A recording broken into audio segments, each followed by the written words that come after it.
পাঠাগার বা লাইব্রেরি মানে শুধু বই বা ম্যাগাজিনের সংগ্রহশালায় নয়, তা হলো জ্ঞান, আলোচনা, গবেষণা, শিক্ষা ও সংস্কৃতির পীঠস্থান। তাই যুগ যুগ ধরে যে কোনো বয়সের মানুষজনের ভালোবাসা শ্রদ্ধার জায়গা হলো এটি। চলে এসেছি কানাডার মন্ট্রিয়াল শহরের একটি লাইব্রেরিতে।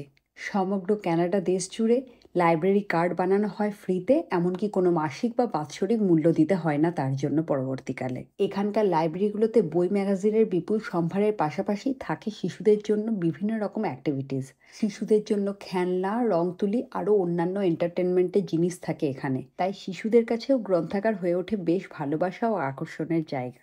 এছাড়াও থাকে সম্পূর্ণ আলাদাভাবে একটি নিস্তব্ধ রুম, যেখানে কোনো রকম আওয়াজ হয় না।